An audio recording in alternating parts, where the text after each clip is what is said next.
Wouldn't you agree with me that in meetings, brevity is the key? And don't you get irritated in meetings when people just keep on talking, sometimes just for the sake of talking? Well, I have the solution for you that's going to make your meetings painless, fast, and structured.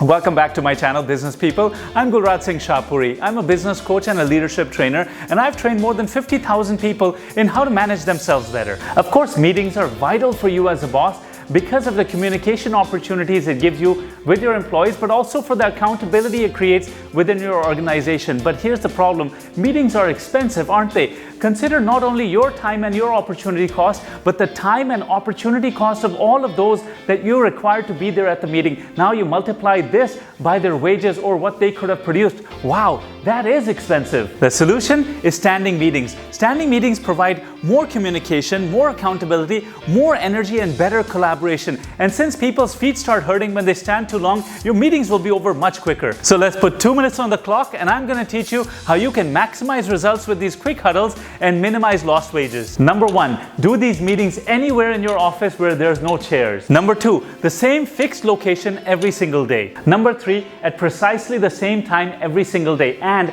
as a boss, you need to set your alarm 5 minutes before the meeting starts because you don't want to be late to this meeting because it might just be over right before you get there. Number 4, make sure there's things like a whiteboard, a pin board, and a touchscreen computer because you want to make sure you can put things on a parking lot by writing them on a whiteboard if you want to discuss them tomorrow or later on.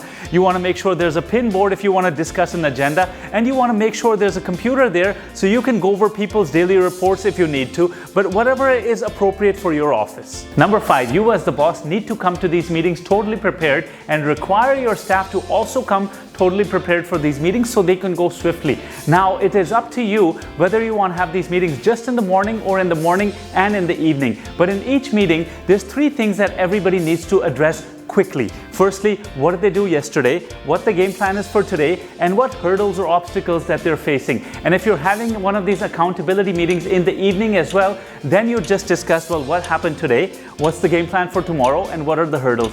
Once again, it's up to you, once a day or twice a day. We prefer twice a day in our organization because it creates better accountability. Number 6 is encourage collaboration. You will be surprised how quickly each person will finish and the next person will have their turn. That means nobody's getting bored. That means you can ask people to jump in and collaborate whenever somebody has a good idea. It's your job to keep reminding people of this. Number 7, take things offline. If somebody's rambling on and is talking about stuff that doesn't concern anybody or is complaining, you just pick up your marker and say, hey, we're going to put this in the parking lot, and why don't you stay back while everybody else leaves and we'll talk about this. And when you do talk about this with somebody, make sure you do it standing again. And that brings us to number 8. It's your job to keep everybody on focus and make sure nobody takes a tangent. And if they do, you have to call them out on this. And lastly, number 9, for those people who can't be there, get them on video conferencing. But you make sure of 2 things. Number 1, make sure you make them stand. Number 2, make them sidees in the meeting. Put their screen off to the side. Otherwise,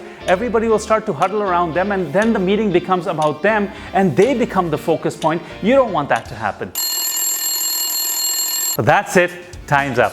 You see, when your message is short and your meetings are short, people will look forward to your meetings and the energy will be really high. And because standing meetings aren't like longer meetings which tend to get skipped or postponed or where people find just about any excuse not to attend, you're going to see that because of standing meetings, you're going to have better collaboration, better client resolution timings, and overall just a more excited work environment.